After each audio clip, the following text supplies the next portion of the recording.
12 de abril de 2000. Estádio Olímpico de Roma. Final da Copa da Itália. A Inter de Milão enfrenta a Lazio. O placar está 2-0 para os romanos, mas o que acontece aos 13 minutos do segundo tempo paralisa o mundo. Ronaldo, que voltava de uma lesão no mesmo joelho direito após quase 5 meses, recebe a bola na entrada da área. Ele parte para cima do zagueiro. Uma arrancada. Uma fita. Então, um estalo. Um som seco, audível, ecoa pelo estádio. Ronaldo desaba no gramado. A patela do joelho direito saiu completamente do lugar. A imagem é de uma violência assustadora. O tendão patelar, que conecta o músculo ao osso, simplesmente se rompeu. Jogadores das duas equipes levam as mãos à cabeça. Rivais se ajoelham. O choro de Ronaldo é de uma dor que vai muito além do físico. É o choro de um homem que vê sua vida ser arrancada diante de 80 mil pessoas e milhões pela TV. Ele é retirado de maca. O silêncio no estádio contrasta com o barulho ensurdecedor de minutos antes. Ninguém sabe se o fenômeno voltará a andar. Imagine, então, voltar a jogar futebol. A pergunta que fica é: como um jogador condenado por médicos, que ouviu de especialistas que não voltaria nem a caminhar, conseguiu 26 meses depois marcar 8 gols em uma Copa do Mundo e decidir uma final? O que move um homem quando o mundo inteiro diz acabou? E principalmente, sem a explosão física que o tornou imbatível, como ele se reinventou para ser letal de um jeito completamente novo. Essa é a história da maior ressurreição que o futebol já viu. Um drama que começou na Inter de Milão, passou por uma mesa de cirurgia em Paris, enfrentou 16 meses de fisioterapia brutal e terminou no topo do mundo, em Yokohama, com a camisa da seleção brasileira. É a prova de que talento sem resiliência não vale nada, e de que, quando os dois se encontram, nasce um fenômeno. Ronaldo não voltou a jogar. Ronaldo renasceu. Agora, para entender a dimensão dessa história, a gente precisa voltar para o dia em que tudo começou a ruir. Ronaldo Luiz Nazário de Lima chegou à Inter de Milão em 1997 como o jogador mais caro do planeta. Ele tinha 20 anos.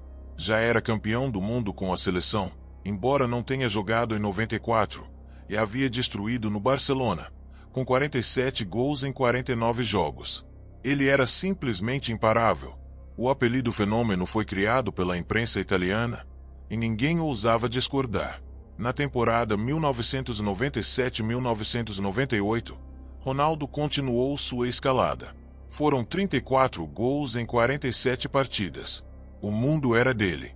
Mas a primeira rachadura na armadura apareceu no lugar mais improvável, uma final de Copa do Mundo. Em 12 de julho de 1998, horas antes da decisão contra a França, Ronaldo sofreu uma convulsão no hotel da seleção. Foi levado ao hospital, examinado. Inicialmente, ficou fora da escalação, mas, minutos antes do jogo, pediu para jogar. A cena dele entrando em campo abatido, com as chuteiras desamarradas, correndo de forma estranha, entrou para a história. O Brasil perdeu por 3-0. O trauma estava instalado, mas o pior ainda estava por vir.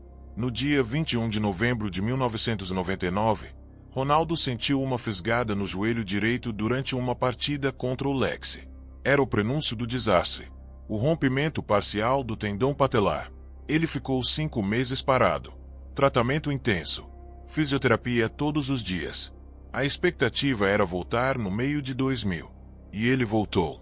No dia 12 de abril. Na final da Copa da Itália. Contra a Lazio. 13 minutos em campo. Um drible. Um estalo. E o fim. Quando meu joelho foi destruído, eu senti que a minha vida tinha sido levada embora, escreveu Ronaldo, anos depois, em depoimento ao The Players Tribune. Ele tinha 23 anos. O melhor jogador do mundo por 2 anos consecutivos estava agora em uma cama de hospital, com o joelho aberto e o futuro selado por uma dúvida aterrorizante. Mas o que aconteceu depois, ninguém esperava. Porque, ali, naquele quarto de hospital, começou uma batalha muito maior do que qualquer final de campeonato. O médico francês Gerard Celan foi o escolhido para operar Ronaldo em Paris. Celan era um dos maiores especialistas em joelho do mundo. Anos depois, ele também operaria Neymar, além de ter salvado a carreira de Michael Schumacher na Fórmula 1. Mas, naquele abril de 2000, a missão era quase impossível. A lesão era raríssima. O ortopedista Joaquim Grava, ex-médico da seleção brasileira, disse em entrevista ao UOL: "Vi 2 lesões dessas em 42 anos de carreira. 2 casos, em 42 anos. Ronaldo era um deles. A cirurgia foi aberta, tradicional. Não havia vídeo, não havia técnica minimamente invasiva. Abriu-se o joelho, reconstruiu-se o tendão rompido. E aí começou o verdadeiro calvário." Ronaldo acordou da anestesia e fez a pergunta que perseguiria todos ao seu redor pelos próximos meses. Newton Petrone, o fisioterapeuta conhecido como Filé, que se tornaria seu parceiro inseparável na recuperação, contou a cena. Ele repetia, chorando, para mim e para o Rodrigo Paiva na cama do hospital: "Diz para mim que eu vou voltar a jogar. Diz para mim que dá, por favor." E repetíamos que ele voltaria. Não dava para falar outra coisa. O medo era real e justificado. Na época, uma lesão daquele tipo exigia até 3 meses de imobilização com gesso. Hoje, usam-se imobilizadores removíveis por 15 ou 20 dias. Mas, em 2000, o protocolo era brutal e arcaico. A recuperação foi de 16 meses. Sessões diárias exaustivas. Dor constante. A luta não era apenas para recuperar o movimento. Era para recuperar a confiança. O medo de Ronaldo não era só físico. Era o trauma psicológico de 1998, a convulsão inexplicável, a derrota na final, e agora a sensação de que o corpo o havia traído 2 vezes seguidas. E então veio o momento que mudou tudo.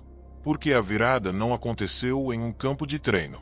Aconteceu em uma clínica, com um homem que se recusou a desistir. Newton Petrone, o Filé, foi muito mais que um fisioterapeuta. Foi um engenheiro de sonhos. Ele entendeu que tratar o joelho não bastava. Era preciso tratar a cabeça. A rotina era sobre-humana.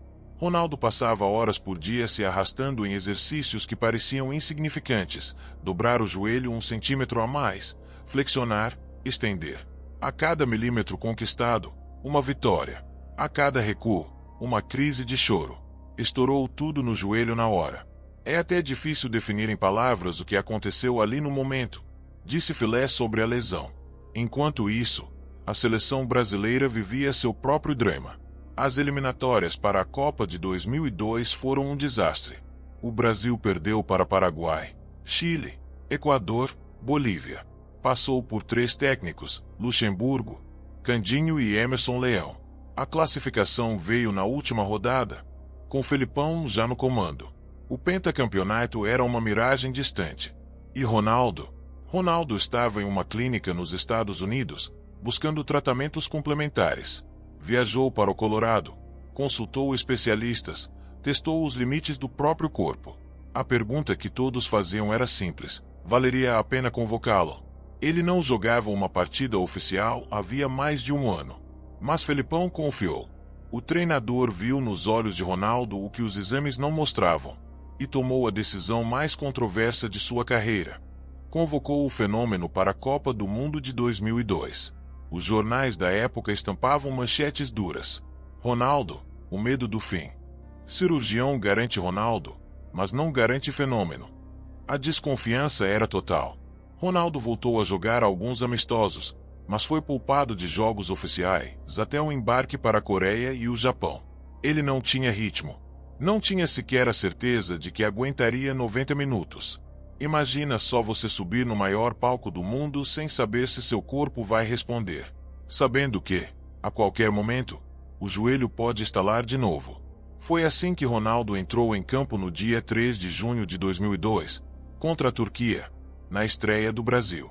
O estádio de Ulsan estava lotado. A expectativa era um misto de esperança e medo. Aos 5 minutos do segundo tempo, Rivaldo cruzou da esquerda. A bola passou por toda a defesa turca. E lá estava ele.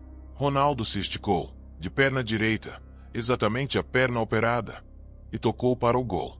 1-0 Brasil. O grito de gol foi um desabafo coletivo. Ele correu, sorriu, apontou para o céu. O mundo entendeu. O fenômeno estava de volta. Mas não era o mesmo fenômeno. Ronaldo já não tinha a explosão de 1997. Já não saia em arrancadas impossíveis da intermediária. O que ele fez foi se reinventar. Passou a jogar mais perto da área, usando posicionamento, inteligência e aquele faro de gol que só os predadores natos possuem. Gol contra a China. Gol contra a Costa Rica. 2 gols contra a Bélgica nas oitavas. 1 contra a Inglaterra nas quartas. Ronaldo avançava jogo após jogo, e a confiança voltava junto com os gols. Na semifinal, contra a Turquia novamente, ele marcou o único gol da partida, um chute colocado, rasteiro, sem defesa para o goleiro Rusto. Foram 6 gols em 6 jogos. E então veio a final. 30 de junho de 2002. Yokohama, Brasil e Alemanha. Oliver Kahn, o goleiro alemão, era considerado imbatível. Não havia sofrido um único gol em jogos eliminatórios. Aos 22 minutos do segundo tempo, Rivaldo chutou forte de fora da área. Kahn deu rebote. E Ronaldo, atento como nunca, apareceu no lugar certo, na hora certa. 1-0. Aos 33 minutos, ele recebeu de Kleberson, girou sobre a marcação e bateu no canto. 2-0. Brasil pentacampeão. Ronaldo artilheiro. 8 gols em 7 jogos. Foi uma sensação que eu só podia encontrar no campo de futebol e com a bola aos meus pés. Ele disse. Nem no melhor dos meus sonhos aconteceu assim. Mas o futebol, que é generoso, também reserva sustos. E o susto maior veio na forma de uma confissão do próprio Ronaldo, anos depois. Por quê? Sim, ele voltou. Sim, foi artilheiro e campeão. Mas ele nunca mais foi o mesmo. E ele sabia disso. Em entrevistas posteriores, Ronaldo admitiu que a lesão roubou algo que nunca mais voltou. A explosão, a arrancada, aquela capacidade de mudar de direção em fração de segundo. Os médicos explicam, quando se rompe um tendão e se faz a cirurgia, o tecido cicatrizado forma fibrose. A elasticidade não volta a ser a mesma. Talvez ele não voltasse no mesmo padrão. Para um cara no nível dele, faz muita diferença, disse o ortopedista Alexandre Stivani. No entanto, a grande virada de chave da história de Ronaldo não foi física. Foi mental. Ele entendeu que não precisava ser o mesmo. Precisava ser eficiente. E foi. Depois da Copa de 2002, foi eleito o melhor jogador do mundo da FIFA pela 3ª vez, um recorde na época. Jogou no Real Madrid, nos Galácticos, e continuou fazendo gols. Jogou no Milan. Jogou no Corinthians. Mas nada, absolutamente nada, supera aquela imagem, Ronaldo, de camisa amarela, erguendo a taça em Yokohama. O topete cortado à moda Cascão, que virou febre entre as crianças brasileiras. O sorriso de quem sobreviveu ao inferno e voltou de lá coroado. Hoje, quase 25 anos depois, a recuperação de Ronaldo é estudada em faculdades de fisioterapia e traumatologia esportiva. O caso dele mudou a forma como atletas de alto nível são tratados após lesões graves. Antes de Ronaldo, o protocolo padrão para uma lesão de tendão era imobilizar o joelho com gesso por até 3 meses. Depois da experiência com ele, e muito por causa da insistência de Filé em iniciar a fisioterapia ainda no hospital, o tratamento evoluiu. Hoje, usa-se imobilizador removível por 15 ou 20 dias e inicia-se imediatamente o trabalho de recuperação de movimento. A lesão do Ronaldo serviu para mostrar que a traumatologia esportiva é diferente da traumatologia comum. Mostrou que muitas vezes falar, não joga mais, é dar uma opinião errada, analisou o médico Joaquim Grava. Ronaldo pendurou as chuteiras em 2011, mas seu legado como símbolo de superação permanece. Em 2000, ele era um homem quebrado, chorando em uma cama de hospital, implorando para ouvirem que ele voltaria. Em 2002, ele era o rei do mundo. A história de Ronaldo Nazário é, acima de tudo, uma história sobre o poder da mente humana.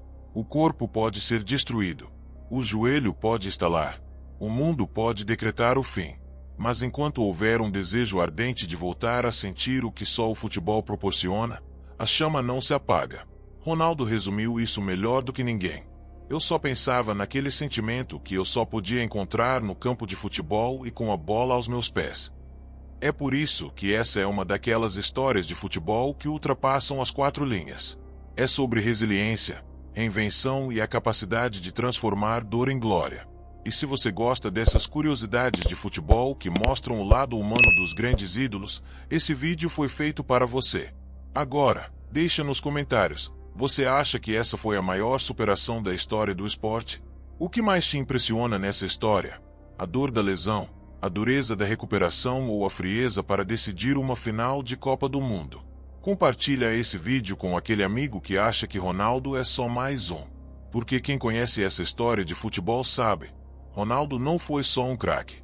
Ronaldo foi a prova viva de que o impossível só existe até alguém decidir provar o contrário.